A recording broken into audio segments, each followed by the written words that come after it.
Om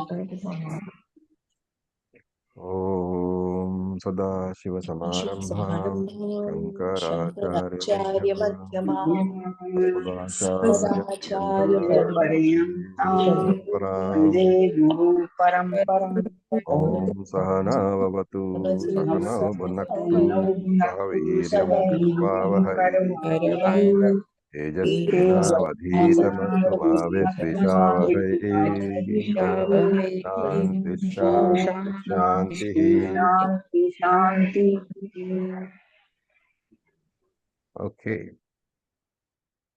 so in the last class we had finished chapter 10, and we had said that chapter 10 and 11 were more of chapters which talked about the various attributes of Ishvara and therefore useful for Saguna Ishvara Dhyanam, for meditation.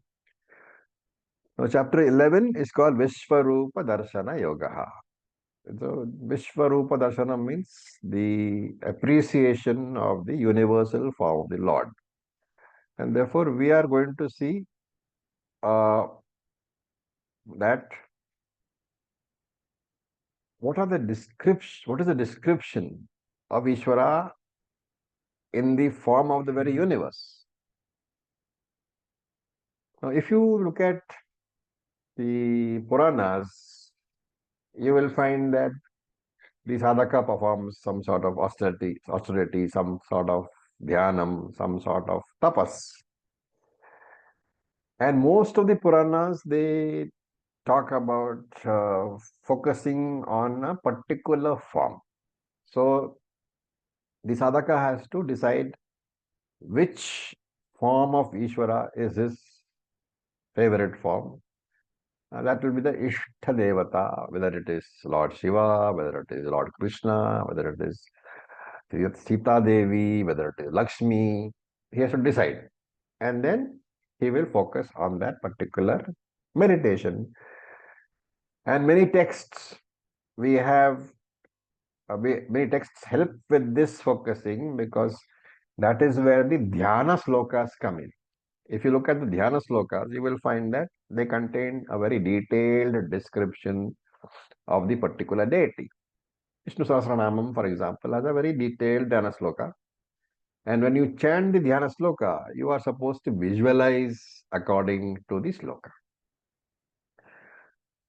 Okay, now there is something called Purascharanam. Okay, Purascharanam is you decide to take a mantra.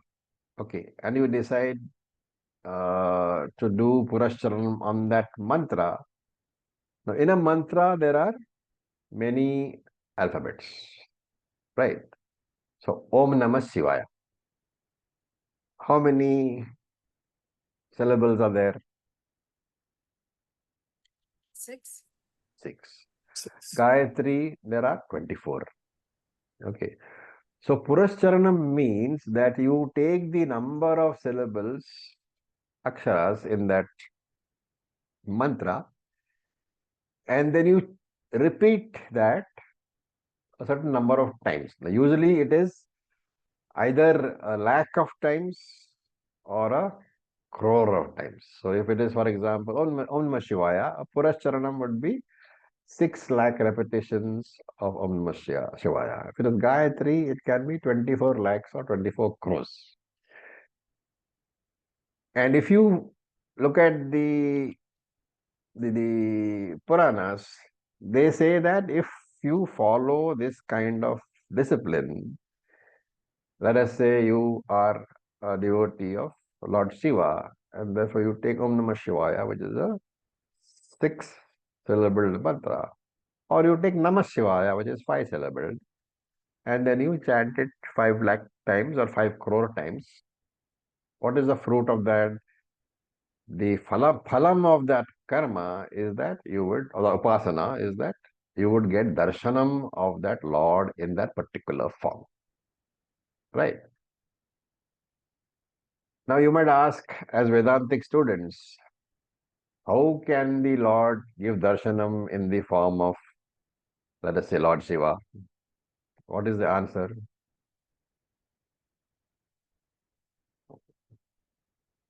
The Lord is what? According to Vedantin, what is the Lord?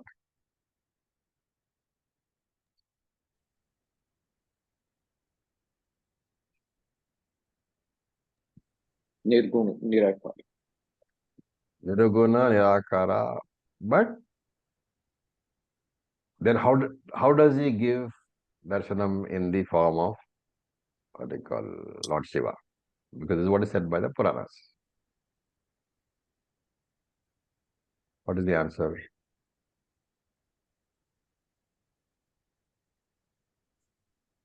No? Maya Shakti is there, right?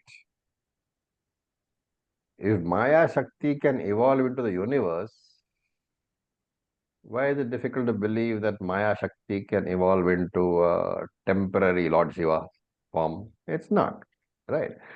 So the answer to the question of how does a devotee see the Lord in a particular form, of course, here it says providing you follow the discipline of the Purasharanam, is that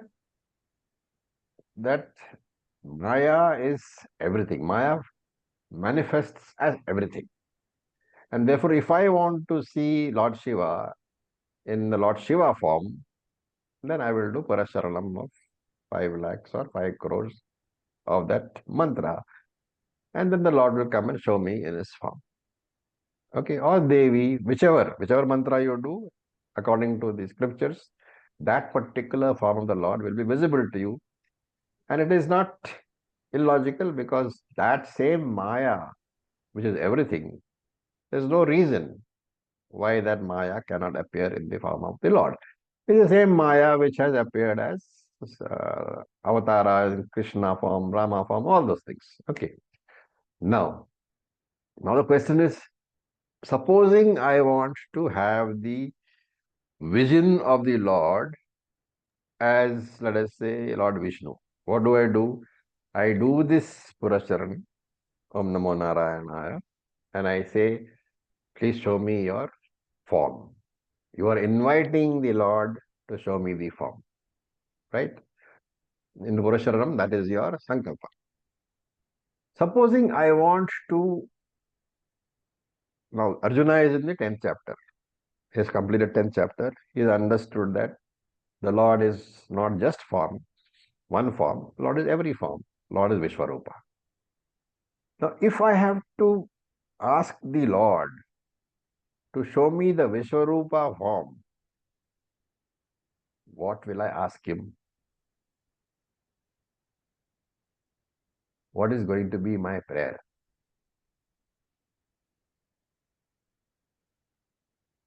Divya Drishti.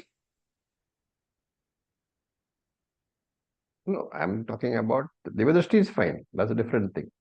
But you are saying that for Lord Krishna form, I have asked for Krishna form. For Lord Shiva form, I asked for Lord Shiva form. Vishwarupa form, what should I ask?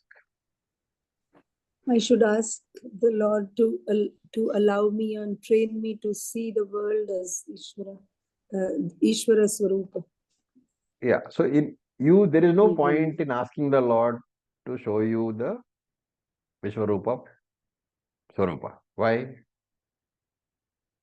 Because already we are seeing everything. Because It's you are seeing already the world there. anyway, We are right? seeing it. You cannot say, show me your form as the world, because the Lord will simply say, I laugh and say, Arey bhai, he's right in front of you.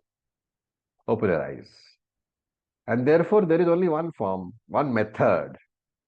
That method is, I have to train myself to see the world which I already see, but with a new vision. I have to train myself to look at the world as Ishvara. Because Ishvara is already giving me darshanam in the form of the world. Therefore, the only possible method is for me to train myself and say that this world which I am seeing is not just the world, it is the very form of Ishvara. That is the only possible method because the world is already there. For this, therefore, for this training, there is only one method. You have to clearly understand that Ishvara himself manifests in the form of the world. This change of perspective that occurs through this teaching, Vedantic teaching, this is what we call Jnana Chakshuhu, the eye of wisdom, right? It is not some mystic eye that opens up. It is not some mystic vision that we talk about. It is the eye of understanding. The third eye is a new method of looking at the world by the understanding of all the teaching we started from the 7th chapter onwards.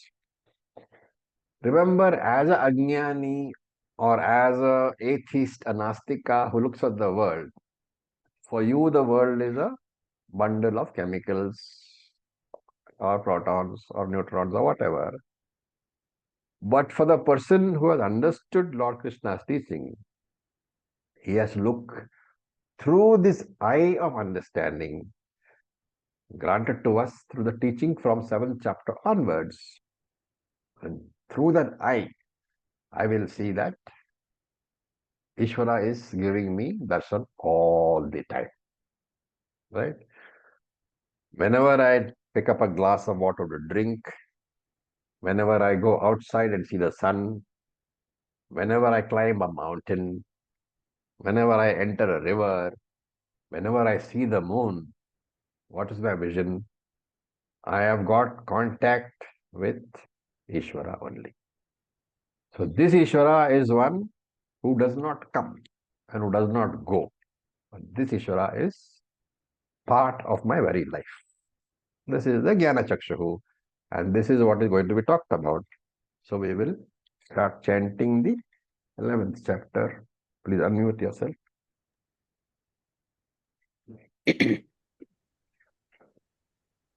अथ एकादशोऽध्यायः अथ एकादशोऽध्यायः विश्वरूपदर्शनयोगः विश्वरूपदर्शनयोगः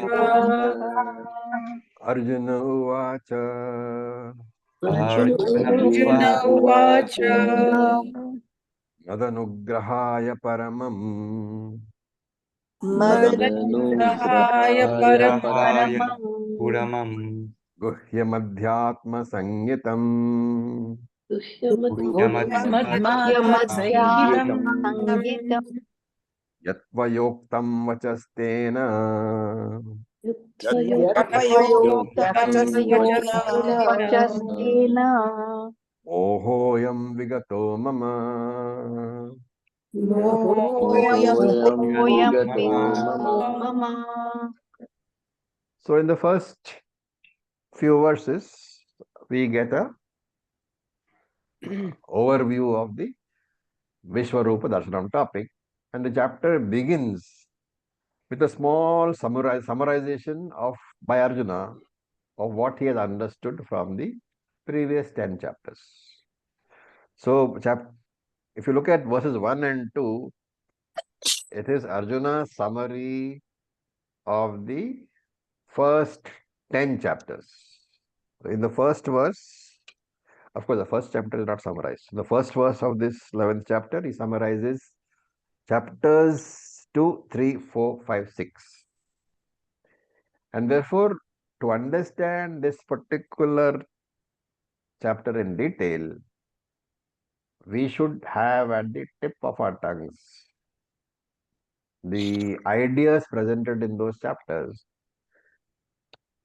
and try to recall how the Anatma, Atma, Viveka was presented there. So a few verses we can think about.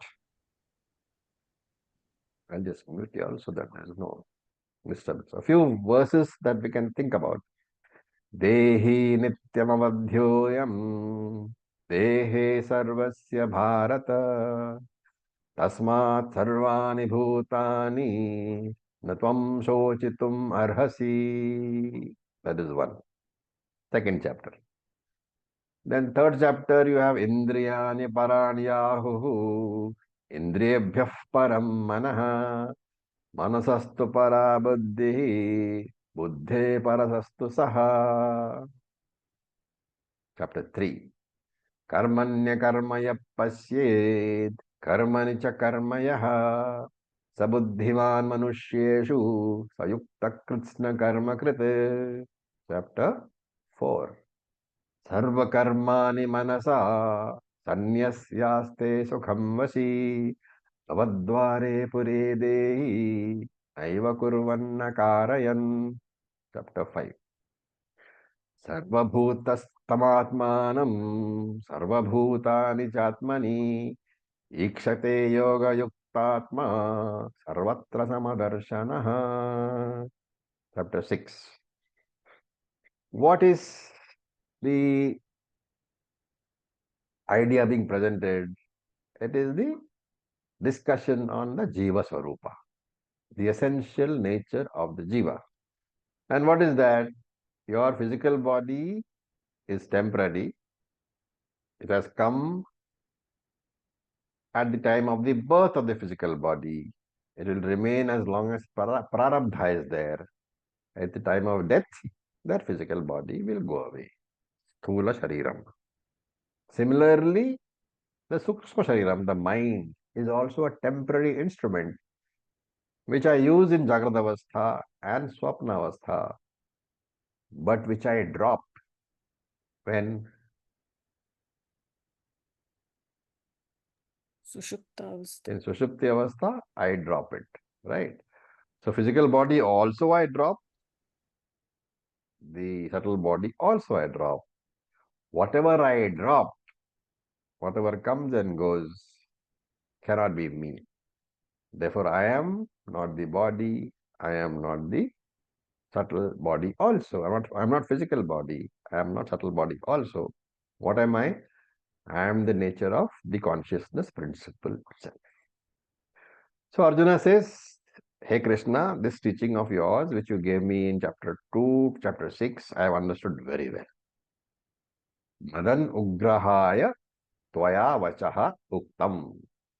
This teaching, tvaya vacha uktam, was given to me by you for what? Madan ugrahaya, for blessing me.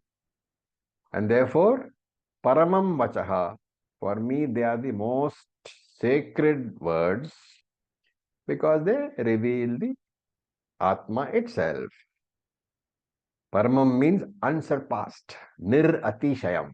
No other teaching is superior to the teaching which reveals the Atma.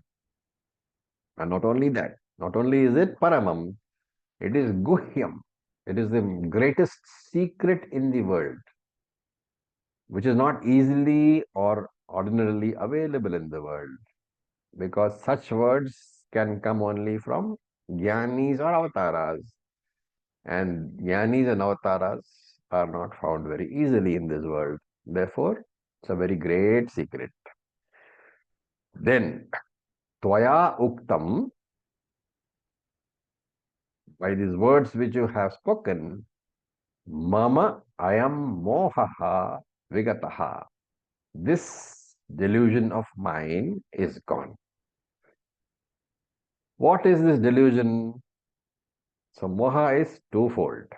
There is a Dharma, Adharma, Moha, which we can call an ethical conflict. What is right and what is wrong? And there is a Atma, Anatma, Moha, the confusion of what is Atma and what is Anatma. That is a philosophical confusion. So there is an ethical confusion and a philosophical confusion. Both have gone, right? Normally, which part of the Veda is meant to address your ethical conclusion, ethical conflict? Purva Veda. Purva Veda. And to address the philosophical conflict, the Veda Antabhaga is there. Right? That is a normal structure. But Bhagavad Gita is a unique Shastram which deals with both the ethical as well as the philosophical parts of it. And so he says, Tena Vachaha. Your words have dispelled my confusion, hey Krishna. Right? Remember that here he is saying, Arjuna is saying that your words have dispelled my conclusion. What is the idea conveyed here? That unless the student tells, I have understood, the teacher will not know whether to carry on the teaching or to go back to Tattva Bodha. Right? That is why I keep on asking, have you understood? Have you understood? If you have not understood, you have to get up and say, I have not understood. If you don't answer, I have to take it for granted that you have understood and then carry on to the next one. So, Atma Sangitam. This is a word used here, and this has to be understood as Atma Anatma Vivekaha. You are teaching on the subject of the differences between Anatma and Atma. I have understood. Shankara explains here, saying that Arjuna is explaining that he has understood Krishna's teaching as Atma, Anatma, Viveka. What is so special about this understanding of Arjuna? Because you have to look at the other verses also which have been spoken. Let's say, Karmanyavadikaraste ma phaleshu kadachana ma karma phalheturбhu ma te sangospa karmani. That was chapter 2. Chapter 3 was what? Nityam kuru karmatvam karmajyayo ya karmanaha shariryatra pichate na prasiddheda karmanaha prasiddhayeda karmanaha. Chapter 3. Chapter 4 was what? Sharir tasmad asaktam satatam karyam karma samachara asakto hyacharan karma paramapnoti purushaha द्रव्ययज्ञास्ततो यज्ञाः योगयज्ञास्तथा परे स्वाध्यायज्ञानयज्ञाश्च यतयः संशितव्रताः. Chapter 3 and 4.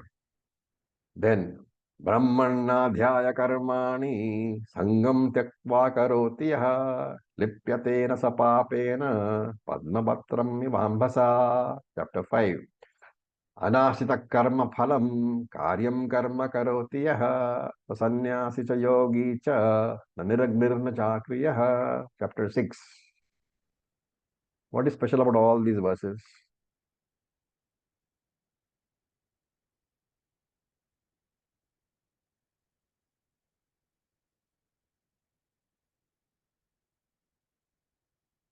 What? That one can do karma without attachment, then it is good for the future growth in the spiritual They journey. talk about Atma Swarupa, the Chitta Swarupa.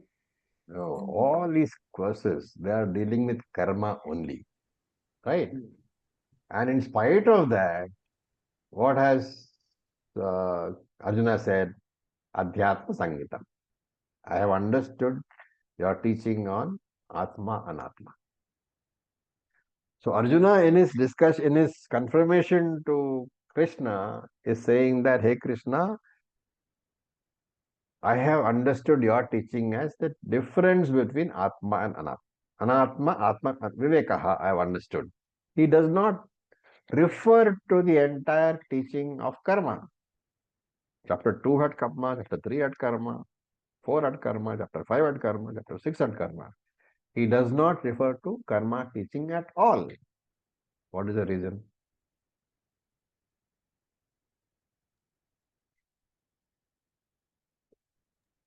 Because of the attachment he has with his guru and everybody, he doesn't want to do karma of killing them. Anybody else?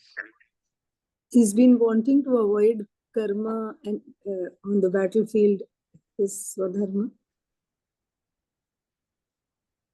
Any others? No? Did Arjuna study the Dharma Shastram? Must have. Yeah. Who was his teacher? Yes. In those days, when you went to Gurukul, what did you study?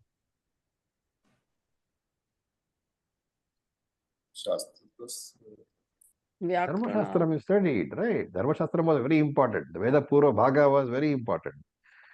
And therefore, Krishna need not have taught karma at all. Because in his Gurukula, Veda Purva Bhaga was the Veda, Karma Kanda was taught in great detail.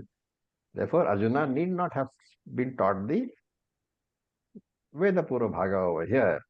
Krishna teaches it for our benefit.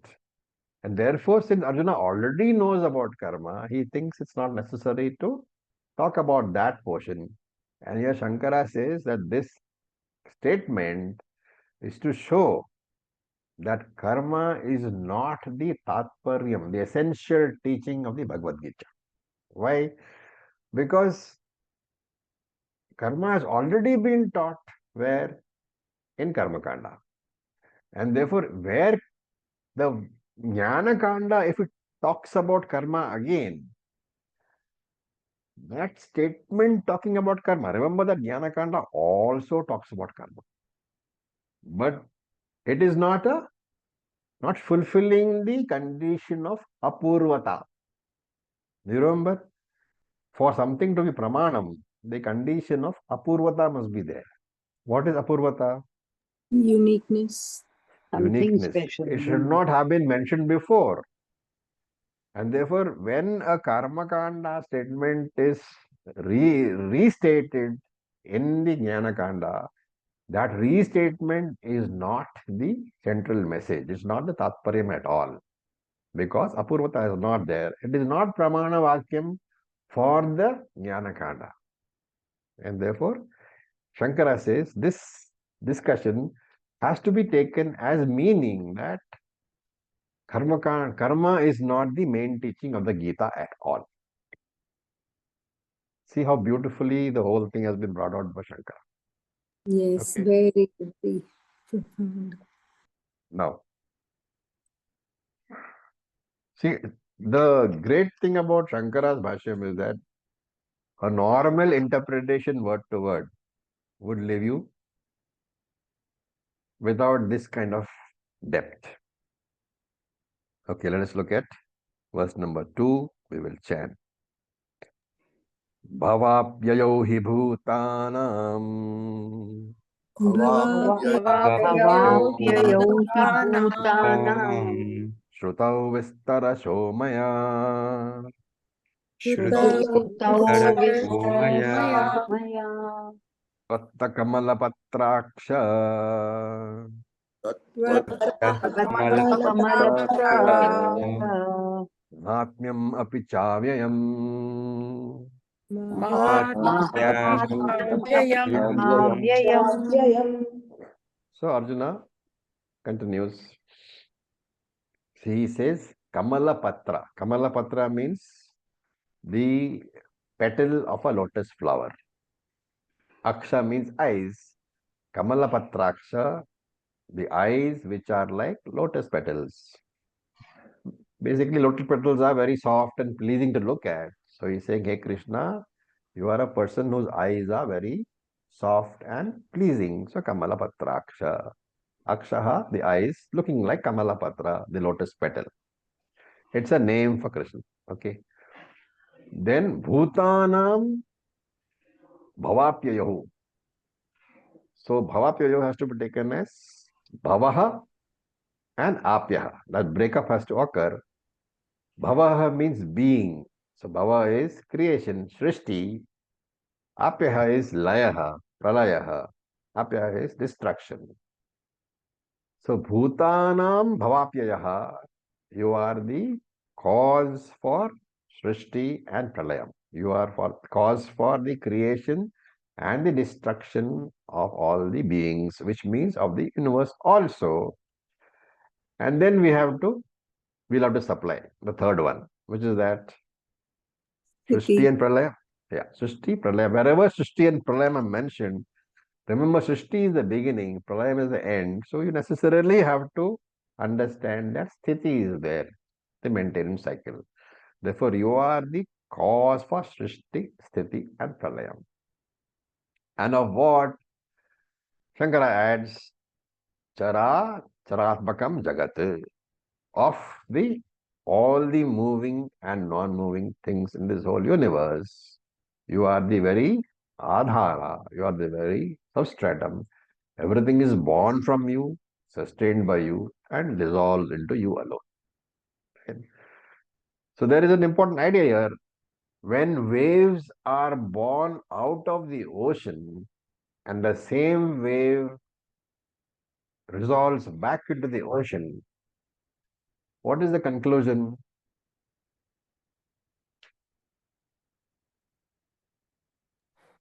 It's only ocean, it's only water. That there is no wave separate from The- the ocean. Wave was only an additional, nama which I give to the rupa, which is a small part of the ocean. Therefore, wave is only a nama rupa for the same ocean. Similarly, he's saying here, the whole universe is only a additional name given to Ishvara. Maya Shrutau. I have heard this. Where Vistarashaha. Vistarashaha means very, very elaborately you have taught me. Where this is from chapter 7 to chapter 9. Para and Apara Parakti was discussed in great detail over there. Right? So unlike the Upanishads where Srishti and all is dismissed in a few 3-4 mantras, but that's because Upanishad assumes that everybody who comes to the Upanishad is an advanced student, Uttama Adhikari, and therefore only a brief, crisp approach is there in the Upanishads. But Arjuna here represents all of us who are Madhyama Adhikaris. And therefore, in every chapter, you will find that Krishna keeps on repeating what he taught in the 7th chapter, 8th chapter, 9th chapter. Whole thing is being repeated again and again and again. Because Krishna knows that by the time that we come to the 9th chapter, what he said in the 7th chapter is forgotten. Forget about what he said in the 2nd chapter. Okay. Then, Mahatmyam api cha avyayam.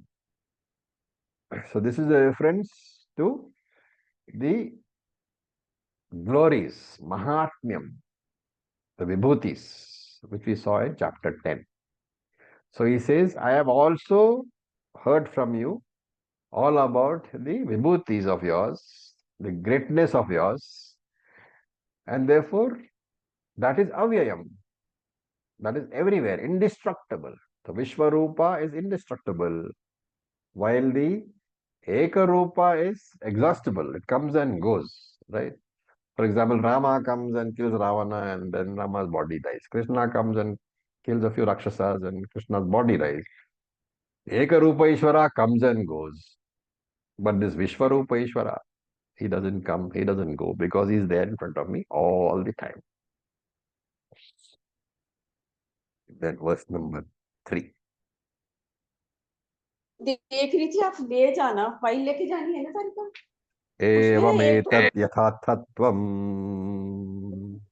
Trigger दिया जो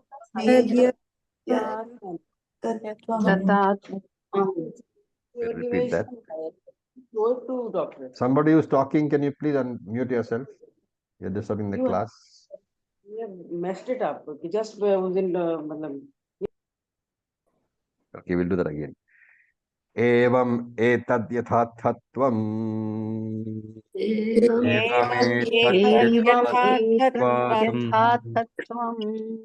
आत्मानं परमेश्वरः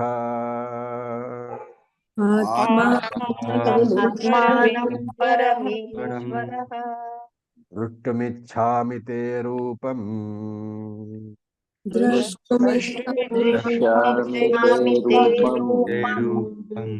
ऐश्वरं पुरुषोत्तम.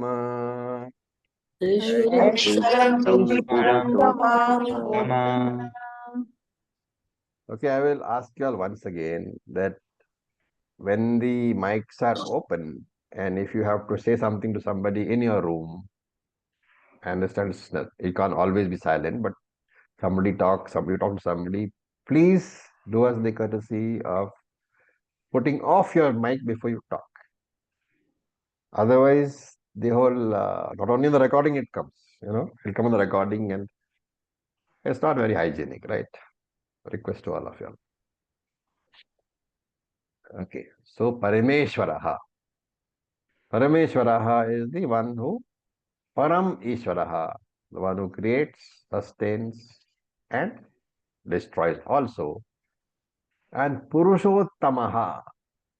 Purushottamaha is, if you reverse the words, Uttama Purushaha, the Supreme Lord. And in the 15th chapter, when we come to 15th chapter, you will see that Purushottamaha is Nirguna Brahma. But here, Parameshwaraha, remember that in the convention, Parameshwara is used for whom? Lord Shiva. Lord Shiva. And Purushottama is conventionally used for Lord Vishnu. Why does Vyasacharya use both? He wants us to know that they are the same. He wants us to know that there is no difference at all. Shiva and Vishnu are the same.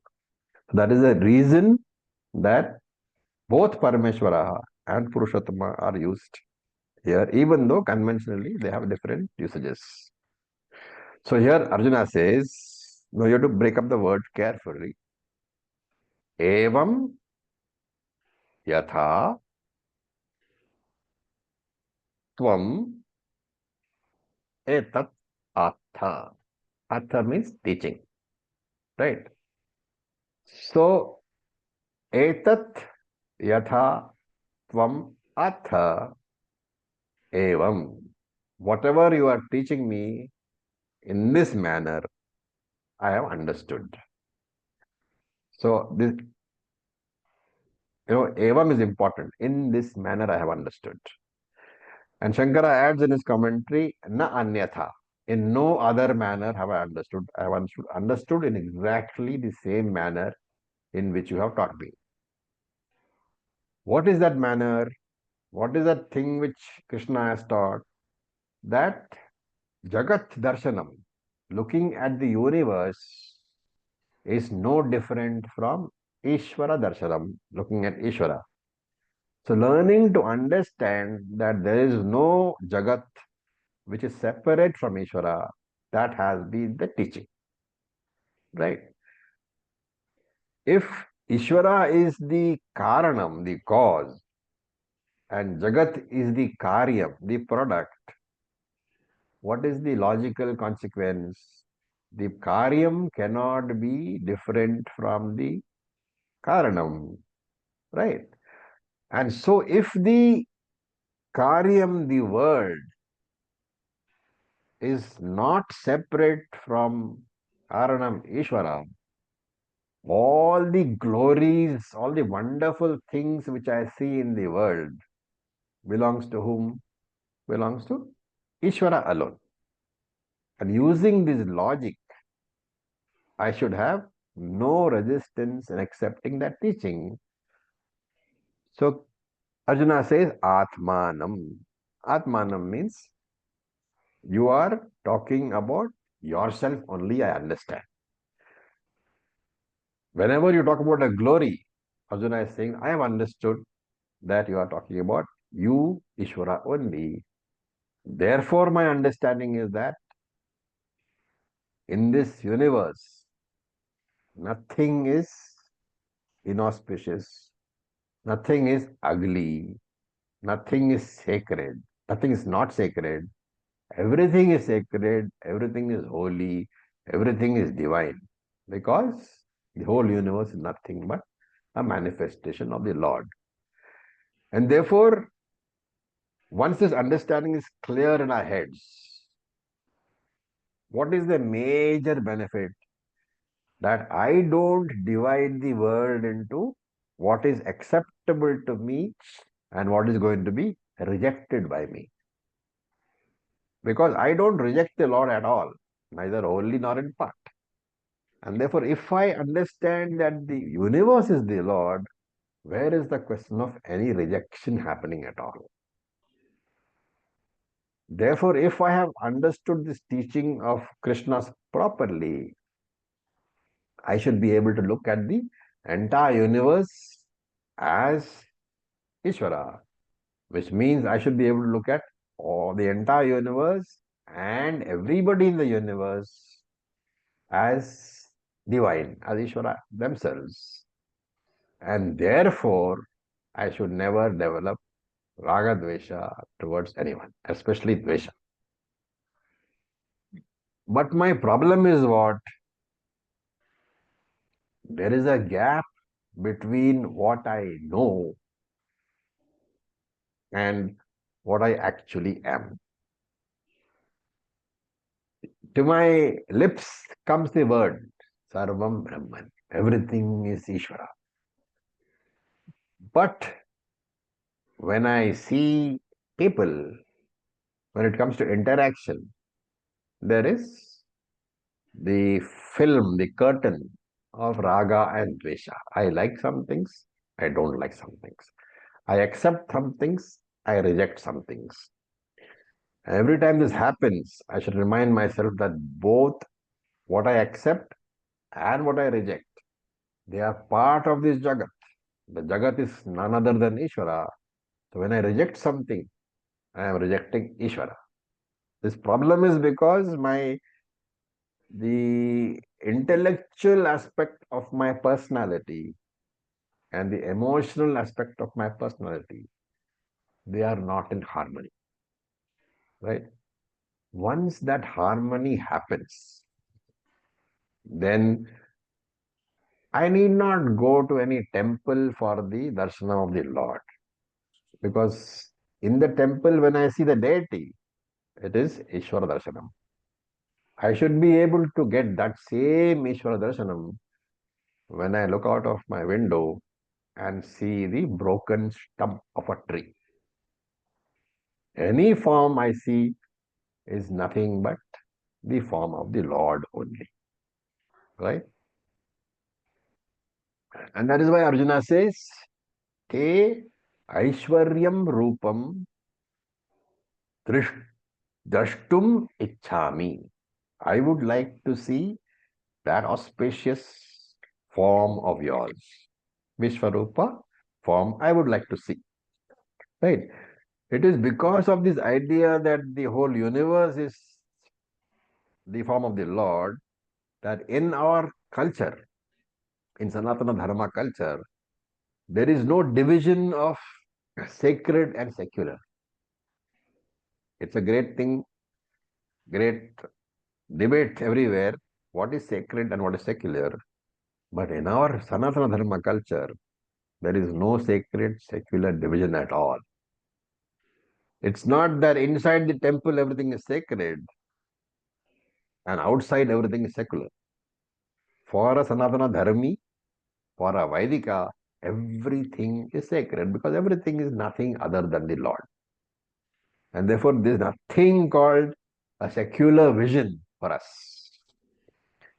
So, whenever somebody talks to you about this is not secular, you should say, yes, nothing is secular for me. Everything is sacred. The food you eat, the action of eating is sacred.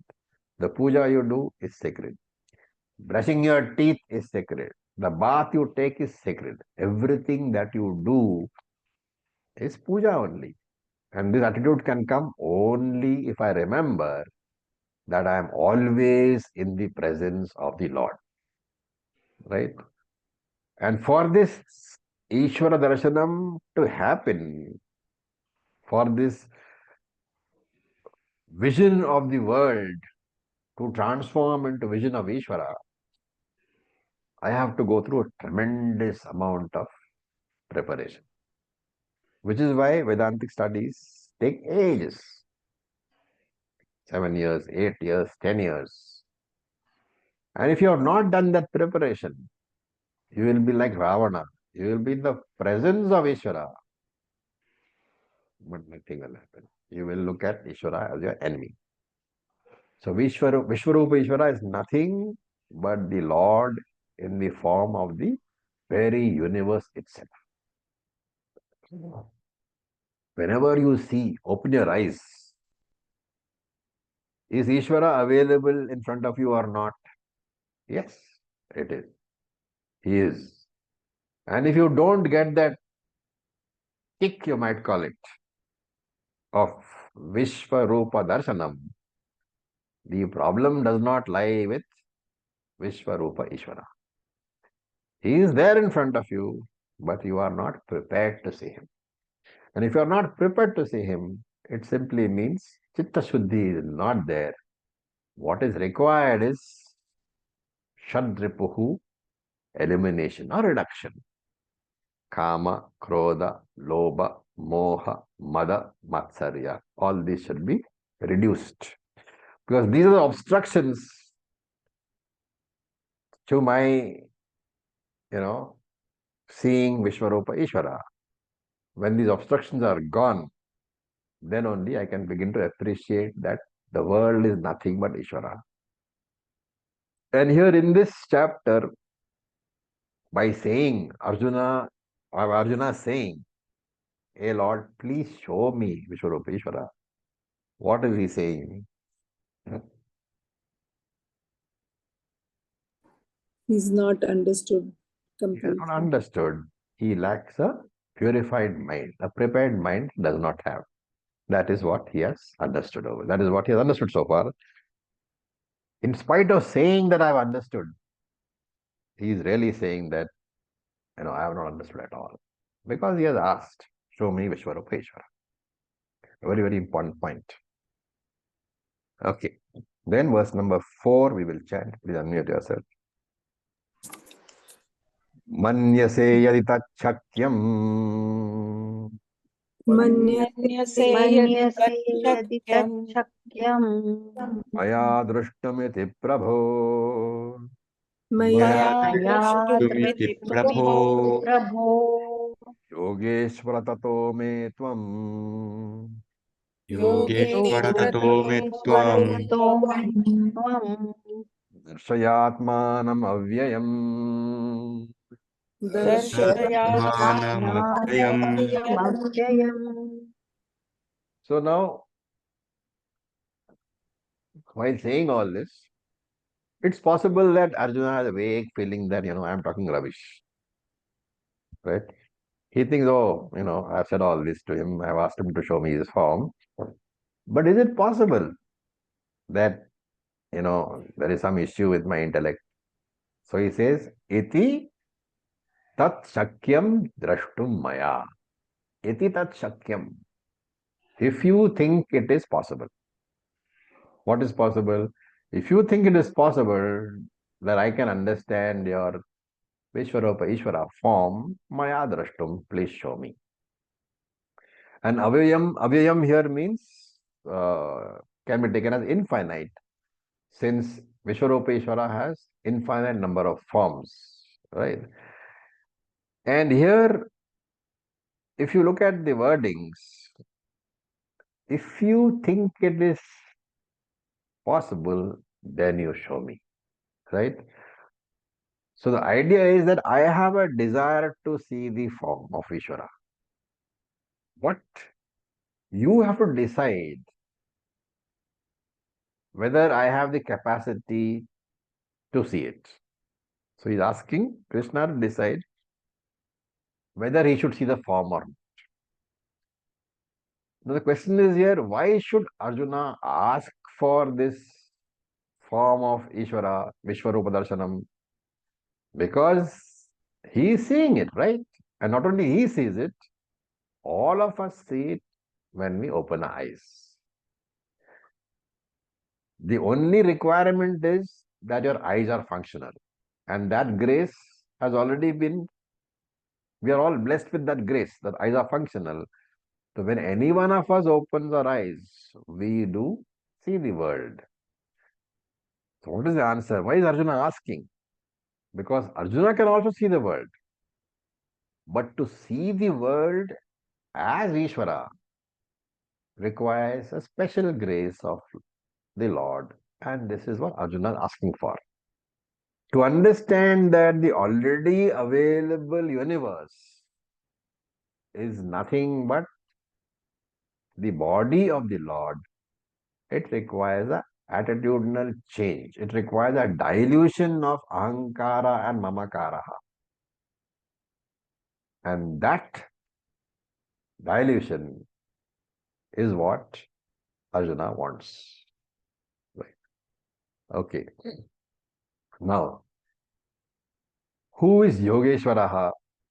So, Shankara writes in his commentary, Yogeshwara means Yoginaha Yogaha Tesham Ishwaraha. The Lord of all the yogis is Yogeshwaraha. Now, when you think at what the yogis do, what the sadhakas do, sadhakas uh, are at various levels. Some sadhakas do karma yoga, some sadhakas do karma yoga and upasana yoga, some do shravanam, some do mananam, and some do nididhyasanam. All these are yogis only. And Yogeshwaraha means this Lord is the Lord for all of them. So he is the one who will, by blessing me, who will ensure that I move from Karma Yoga level to Upasana Yoga, to Shravanam, to Maranam, and finally to Nididhyasanam. Right? This is the method. And therefore, what is the method for diluting Ahankara and Mamakara? Because only by diluting those two, I can expect to get Vishwarup Darshanam. So this dilution occurs in Karma Kanda by way of Karma Yoga and Upasana Yoga. Right? But for this purpose of this chapter, Krishna confers this as this dilution as a temporary measure. Remember, this dilution is only for teaching purposes. We should not expect that without doing anything, without making the efforts for karma yoga, upasana yoga, we should not expect that we will be able to eliminate or dilute or reduce ahankara and mamakara and be able to get Vishwarupa Darshanam. It is not going to happen. For us, we have to go through the method of ahankara dilution, mamakara dilution by using karma yoga and upasana yoga. Coming to chitta shuddhi. Coming to chitta shuddhi is the reduction of ahankara and mamakara.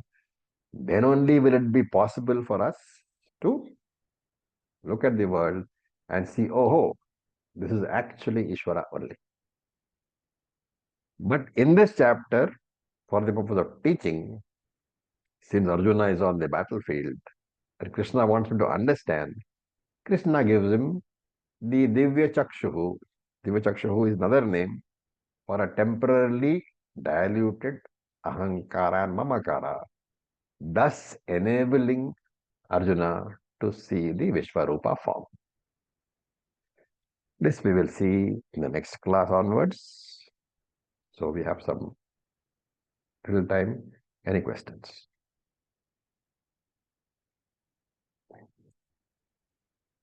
So he asked for instant chitta shuddhi. Not in so many words. He said, I want to see your form, which effectively meant that give me instant chitta shuddhi, something like instant coffee. Yes, Acharyaji, I sometimes wish that if something like that, a microchip or something like that could be in future ever be. But there is a lesson conveyed here that if that temporary chitta shuddhi comes, Yes, it'll be temporary. only that you won't be able to take it. Because Arjuna says in the Yes. last Yeah, Arjuna was part, scared. he says, please take it away, I can't Yeah. stand it anymore. And therefore, unless your mind is really, capable of accepting that vision, that's why I said that you should have a desire, it is fine. But are you capable of handling that desire if it is fulfilled. That also one should know. So you have to pickle in that during that period. And you don't know, so the best thing is to follow what Shastram says. Acharya, that's why Vedanta is a long study, as you have always told us initially It also. is long. You We will be, slowly move. even after 10 years of study, you will without doubt have your doubtless knowledge. Beyond that, the teacher has no role to play. Beyond that, Mm, Nididhyasana is there, which only you can do. mm. Yes, yes. So with this, we'll stop for today. Thank you for your patience. Thank you, Acharya. Om Purnamadav Purnamidam Purnat Purnamudachyate Purnasya Purnamadaya Purnam Eva Vasishyate Om Shanti Shanti Shanti Om Tat Sat Om Namah Shivaya. Thank you for your patience. Thank you. Thank you.